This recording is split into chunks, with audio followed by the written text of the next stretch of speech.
மத்தேயு எழுதின சுவிசேஷம் 10ஆம் அதிகாரம். அப்பொழுது அவர் தம்முடைய 12 சீஷர்களையும் தம்மிடத்தில் வரவழைத்து, அசுத்த ஆவிகளை துரத்தவும் சகல வியாதிகளையும் சகல நோய்களையும் நீக்கவும் அவர்களுக்கு அதிகாரம் கொடுத்தார். அந்த 12 அப்போஸ்தலருடைய நாமங்கள் ஆவன: முந்தினவன் பேதுரு என்னப்பட்ட சீமோன், அவன் சகோதரன் அந்திரேயா, செபதேயுவின் குமாரன் யாக்கோபு, அவன் சகோதரன் யோவான், பிலிப்பு, பர்தலோமேயு, தோமா, ஆயக்காரனாகிய மத்தேயு, அல்பேயுவின் குமாரன் யாக்கோபு, ததேயு என்னும் மறுநாமமுள்ள லெபேயு, கானானியனாகிய சீமோன், அவரை காட்டிக் கொடுத்த யூதாஸ் காரியோத்து என்பவைகளே. இந்த 12 இயேசு அனுப்புகையில் அவர்களுக்கு கட்டளையிட்டு சொன்னது என்னவென்றால், நீங்கள் புறஜாதியார் நாடுகளுக்கு போகாமலும் சமாரியர் பட்டணங்களில் பிரவேசியாமலும் காணாமற் போன ஆடுகளாகிய இஸ்ரவேல் வீட்டாரிடத்திற்கு போங்கள். போகையில் பரலோக ராஜ்யம் சமீபித்திருக்கிறது என்று பிரசங்கியுங்கள். வியாதியுள்ளவர்களை சொஸ்தமாக்குங்கள், குஷ்டரோகிகளை சுத்தம் பண்ணுங்கள், மரித்தோரை எழுப்புங்கள், பிசாசுகளை துரத்துங்கள்.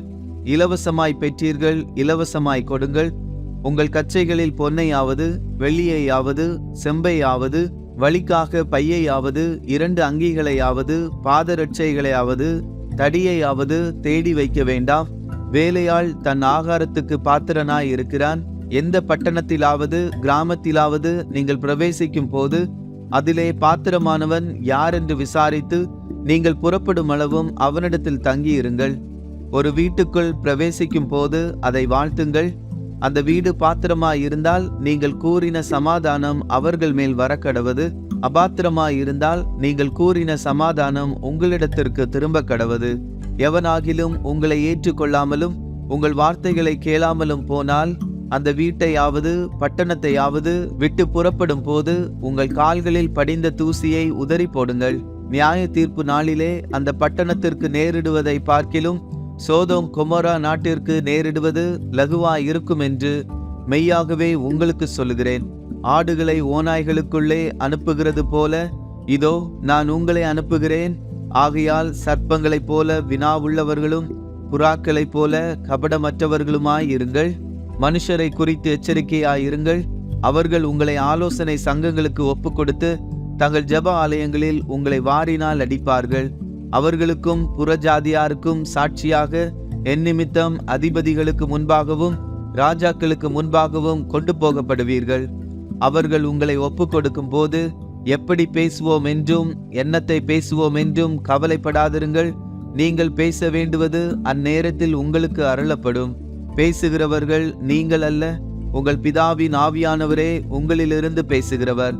சகோதரன் தன் சகோதரனையும் தகப்பன் தன் பிள்ளையையும் மரணத்துக்கு ஒப்பு கொடுப்பார்கள். பெற்றாருக்கு விரோதமாக பிள்ளைகள் எழும்பி அவர்களை கொலை செய்வார்கள். என் நாமத்து நிமித்தம் நீங்கள் எல்லாராலும் பகைக்கப்படுவீர்கள். முடிவு பரியந்தம் நிலைத்திருப்பவனே ரட்சிக்கப்படுவான். ஒரு பட்டணத்தில் உங்களை துன்பப்படுத்தினால் மறு பட்டணத்திற்கு ஓடிப்போங்கள்.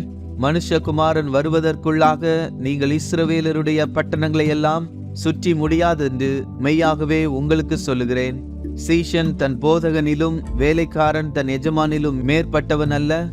சீஷன் தன் போதகனைப் போலவும் வேலைக்காரன் தன் எஜமானைப் போலவும் இருப்பது போதும். வீட்டெஜமானையே பெயல்செபூல் என்று சொன்னார்களானால் அவன் வீட்டாரை அப்படி சொல்வது அதிக நிச்சயம் அல்லவா? அவர்களுக்கு பயப்படாதிருங்கள். வெளியாக்கப்படாத மறைபொருளும் இல்லை, அறியப்படாத இரகசியமும் இல்லை. நான் உங்களுக்கு இருளிலே சொல்லுகிறதை நீங்கள் வெளிச்சத்திலே சொல்லுங்கள். காதிலே கேட்கிறதை நீங்கள் வீடுகளின் மேல் பிரசித்தம் பண்ணுங்கள். ஆத்துமாவை கொல்ல வல்லவர்களாயிராமல் சரீரத்தை மாத்திரம் கொல்லுகிறவர்களுக்கு நீங்கள் பயப்பட வேண்டாம். ஆத்துமாவையும் சரீரத்தையும் நரகத்திலே அழிக்க வல்லவருக்கே பயப்படுங்கள். ஒரு காசுக்கு 2 அடைக்கலான் குருவிகளை விற்கிறார்கள் அல்லவா? ஆயினும் உங்கள் பிதாவின் சித்தம் இல்லாமல் அவைகளில் ஒன்றாகிலும் தரையிலே விழாது. உங்கள் தலையிலுள்ள மயிரெல்லாம் எண்ணப்பட்டிருக்கிறது. ஆதலால் பயப்படாதிருங்கள்.